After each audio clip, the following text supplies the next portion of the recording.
नमस्कार दोस्तों। तो अक्टूबर महीने की vision IAS monthly current affair में ये एनवायरनमेंट सेक्शन है। तो आइए शुरू करते हैं। हमारा टॉपिक है, हम लास्ट से शुरू करेंगे और फर्स्ट तक जाएंगे। तो पहला टॉपिक है इसमें मड वोल्केनो। भारत के एकमात्र मड वोल्केनो में 20 वर्षों बाद उद्गार हुआ है। यह जो है बारातांग द्वीप अंडमान निकोबार द्वीप समूह में अवस्थित है। मड वोल्केनो के बारे में देखते हैं।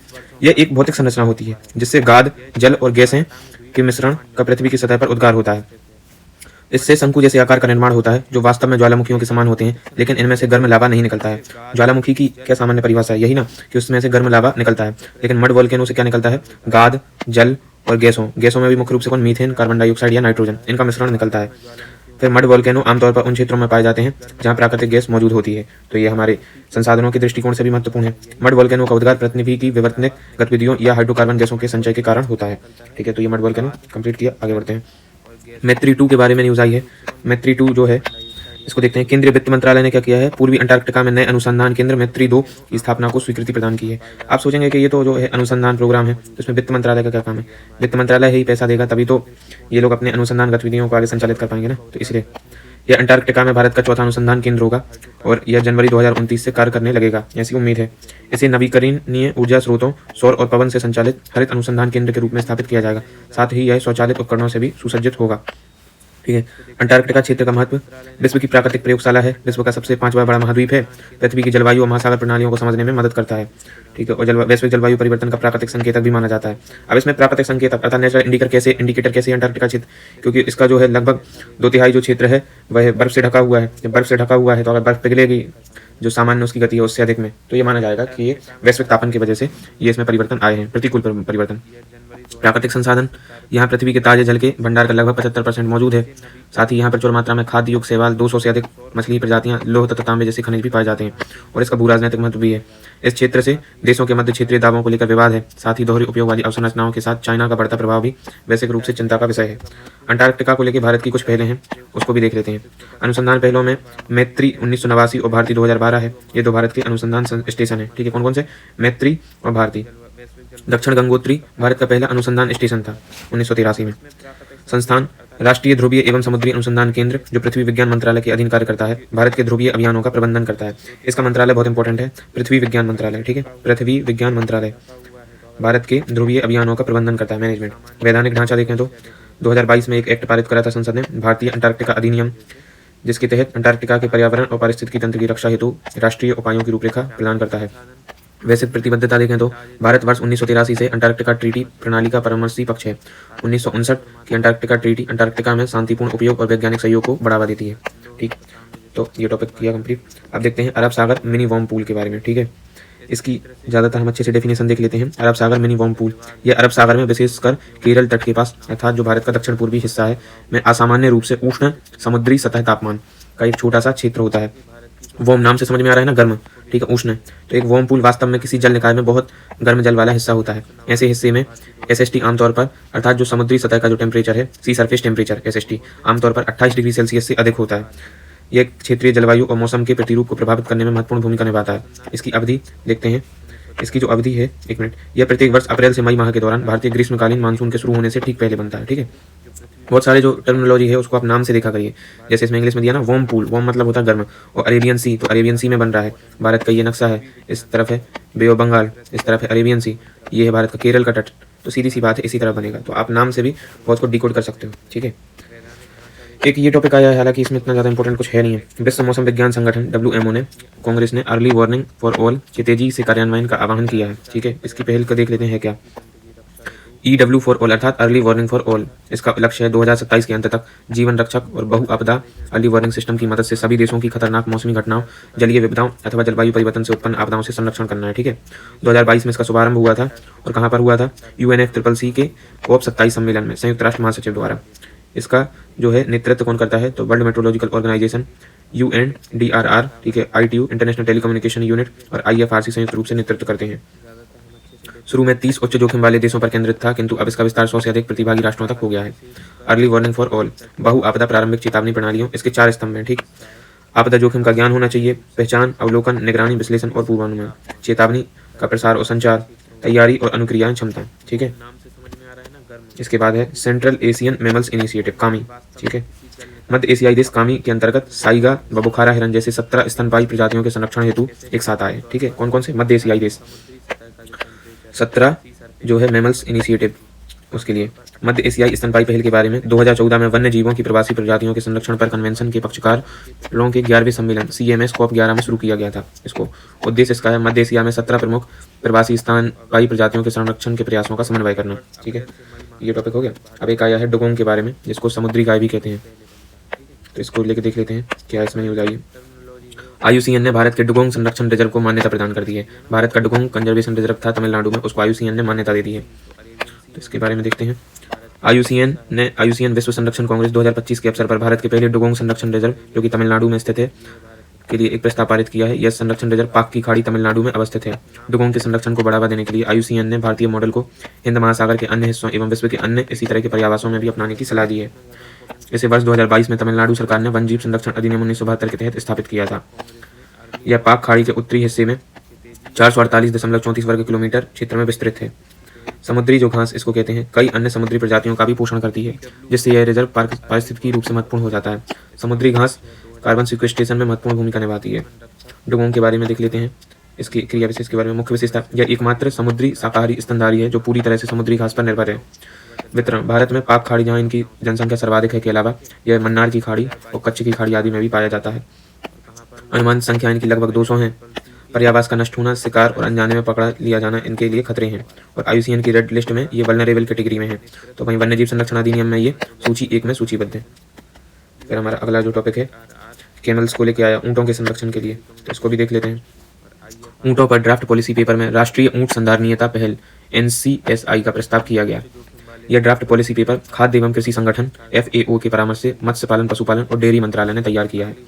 1970 के दशक से अब तक भारत में ऊँट की समष्टि में 75% से अधिक की गिरावट आई है। ऊँटों की समष्टि में गिरावट के कारण पारंपरिक रूप से चली आ रही उनकी आर्थिक उपयोगिता में अब कमी हुई है। चारागाह भूमि की हानि हुई है, पर्यावरणीय दबाव है, प्रतिबंधात्मक विधिक तंत्र है और ऊँट आधारित उत्पादों के लिए अविकसित बाजार भी है। इसमें से सिफारिशें कुछ की गई हैं। हम विशेष रूप से ऊँट के बारे में देखेंगे। इसे रेगिस्तान का जहाज भी कहा जाता है। ऊँट को ऊँट शुष्क भूमि संबंधी पारिस्थितिकी तंत्र के लिए असाधारण रूप से अनुकूल होते हैं। ऊँट पालन मुख्य रूप से राजस्थान और गुजरात 90% में किया जाता है, अर्थात देश के जो 90% ऊँट हैं वो राजस्थान और गुजरात में हैं।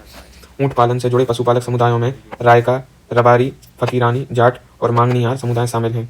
इनकी विशेषताएं, ये बिना जल के कई दिनों तक जीवित रह सकते हैं, ये लंबी दूरी की यात्रा भी तय कर सकते हैं और ये कांटेदार रेगिस्तानी पौधों को खा भी सकते हैं। ऊँट के कुबड़ में वसा का भंडार होता है। जो ऊँट के पास कुबड़ होती है ना, उसमें उसका फैट का संचय होता है, जो उन्हें भोजन की कमी होने पर ऊर्जा प्रदान करता है। साथ ही ऊँट अपने कुबड़ में नहीं बल्कि रक्त कोशिकाओं में जल जमा करते हैं। ऊँटों की भूमिका, पारिस्थितिकी भूमिका, इनके द्वारा जल की कम खपत, चरने संबंधी चयनात्मक व्यवहार और मुलायम पेड़ वनस्पति विविधता को बनाए रखने तथा मरुस्थलीकरण को रोकने में मदद करते हैं। ऊँट का गोबर शुष्क क्षेत्रों में मृदा को समृद्ध भी बनाता है। तो भारत में ऊँटों की प्रमुख नस्लें, भारत में 2 प्रकार के ऊँट पाए जाते हैं विशेष रूप से। एक तो है सिंगल कुबड़ वाले ड्रोमेट्री ऊँट, जो कि राजस्थान, बीकानेर, जैसलमेर, मेवाड़ी राजस्थान, कच्छी गुजरात और खराई कैमल ये भी गुजरात में पाया जाता है। ठीक है। और 2 कुबड़ वाला जो है ऊँट है वह बैक्ट्रियन ऊँट कहलाता है, जो लद्दाख में पाया जाता है आपके। ठीक है, तो ये ऊँट को लेके पहल थी। अब इसके बाद भारतीय भेड़िया को लेके एक टॉपिक आया है, जिसको क्या कहते हैं, कैनिस ल्यूपस पेलिपस। ठीक है, अब इसमें भी IUCN की भूमिका है। IUCN ने पहली बार भारतीय भेड़िए का कैनिस वंश के भीतर एक संभावित अलग प्रजाति के रूप में मूल्यांकन किया है। इस वंश की वर्तमान में IUCN द्वारा मान्यता प्राप्त 7 प्रजातियां हैं। भारतीय भेड़िए को शामिल करने के बाद यह 8वीं मान्यता प्राप्त प्रजाति बन जाएगी। भारतीय भेड़िए के बारे में पर्यावास, यह कांटेदार व सामान्य झाड़ियों वाले जंगलों तथा शुष्क और अर्धशुष्क घास भूमियों में पाया जाता है। कुछ पाकिस्तान में भी पाए जाते हैं। यह भारत के अर्धशुष्क कटिबंध में कृषि पशुपालन क्षेत्रों में पाए जाने वाले सामान्य बड़े मांसाहारी प्राणियों में से एक है। खतरों की बात करें तो उनको पर्यावास क्षति, मनुष्य के साथ संघर्ष और रोग जैसे खतरे शामिल हैं। वहीं IUCN की कैटेगरी में जो है भारतीय भेड़िया वल्नरेबल कैटेगरी में आता है। तो ये भी कंप्लीट किया। इसके बाद एलिफेंट पे एक सर्वे हुआ था, status of elephant in India, DNA based synchronous all India population estimation of elephant 2021 से 25 के बीच में।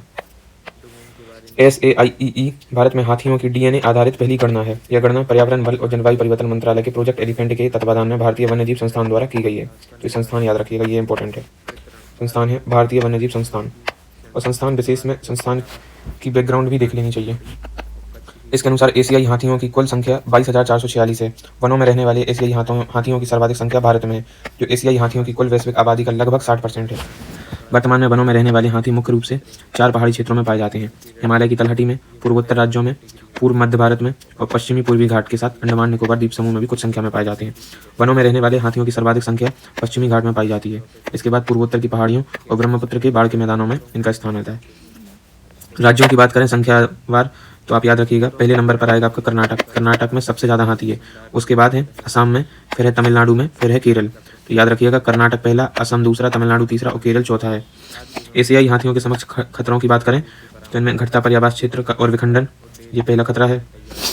फिर है वाणिज्यिक बागानों, कॉफी और चाय का विस्तार, आक्रामक पादपों का विस्तार, कृषि भूमि पर बाढ़ लगाना, मानव अतिक्रमण और तेजी से बढ़ती विकासात्मक परियोजनाओं जैसे भूमि में बदलाव आदि। और है मानव हाथी संघर्ष, ये घटनाएं मध्य भारत और पूर्वी घाट में तेजी से बढ़ रही हैं। ठीक है। और रेखीय अवसंरचना, सड़कें, रेलवे लाइन और बिजली की तारों वनों में मौजूद वन गलियारों को बाधित करती हैं। इससे हाथियों को अपने प्राकृतिक रास्तों को पार करने में समस्या आती है और कई बार भी करंट लगने या ट्रेन वाहनों से टकराने के कारण भी मारे जाते हैं। और विशेष रूप से जो हाथियों से संबंधित जानकारी है उसको देख लेते हैं। एशियाई हाथी, यह एशिया महाद्वीप में सबसे बड़ा स्थलीय स्तनपायी है।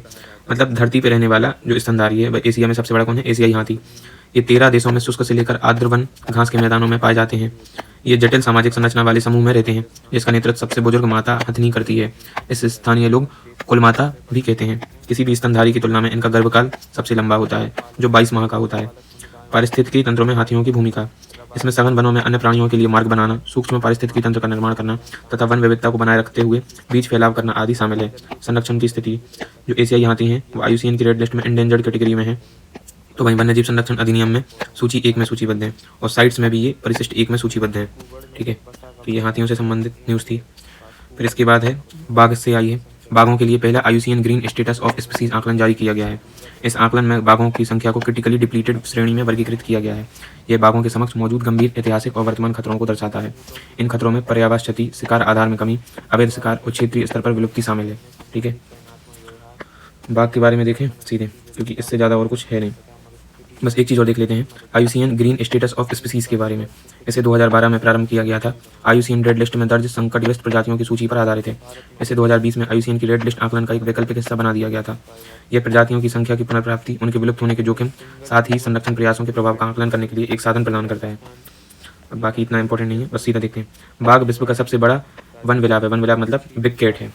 7 प्रकार की जो है बिग कैट होती हैं, जिसमें से 5 भारत में पाई जाती हैं और पूमा जो है वो भारत में नहीं पाई जाती है, और एक और है वो भी भारत में नहीं पाई जाती है, जगुआर जिसको कहते हैं। तो जगुआर और पूमा भारत में नहीं पाई जाती है, बाकी सारे के सारे 5 बिग कैट भारत में पाए जाते हैं। ठीक है। तो विश्व में वनों में मौजूद बाघों की लगभग 75% संख्या भारत में है बाघों की। ठीक। प्राकृतिक पर्यावास वाले इसके देश हैं बांग्लादेश, भूटान, चाइना, भारत और इंडोनेशिया। वहीं पर्यावास की बात करें तो वन, सवाना, झाड़ीदार भूमि, घास के मैदान और आर्द्र भूमि आदि। IUCN रेड लिस्ट में बाघ इंडेंजर्ड कैटेगरी में है और वन्यजीव संरक्षण अधिनियम और साइट्स में दोनों में सूची 1 में सूचीबद्ध है। तो ये बाघ से संबंधित जानकारी थी। अब इसके बाद आपके टॉपिक आए हैं कुछ संकटग्रस्त प्रजातियों की जो IUCN रेड लिस्ट है उसका अपडेशन हुआ है। ठीक। तो जैसे कि ये देखते हैं, जिन 4 प्रजातियों के संरक्षण में गिरावट आई है उसमें शामिल हैं Indian courser, Indian roller, rufous tailed lark को नियर थ्रेटेंड सूची में शामिल किया गया है। लॉन्ग वाइड ग्रॉसहोपर बार्बल को इंडेंजर्ड सूची में शामिल किया गया है। ये सभी 4 प्रजातियां खुले पारिस्थितिकी तंत्रों पर निर्भर करती हैं। इनमें घास के मैदान, अर्धशुष्क भूपरिदृश्य, मरुस्थल, कृषि भूमि, पहाड़ी झाड़ियां और प्रति भूमि जैसे पर्यावास भी शामिल हैं। इन पारिस्थितिकी तंत्रों के समक्ष खतरे, इनमें विद्युत से संबंधित अवसंरचना का विस्तार, गहन कृषि का प्रसार, आक्रामक प्रजातियों का प्रवेश तथा वनारोपण के माध्यम से घास के मैदानों को वनों में बदलना शामिल है। ठीक है। तो ये वैसे इतना इंपॉर्टेंट है नहीं है, तो बस इसको आप इतने से ही संतुष्ट रहें। ठीक है। और इसके बाद के जो टॉपिक हैं वो आपके अगले वीडियो में कंप्लीट कराए जाएंगे। तो अगर आपको वीडियो ठीक लगे तो कृपया लाइक करें, सब्सक्राइब करें और कमेंट भी करें।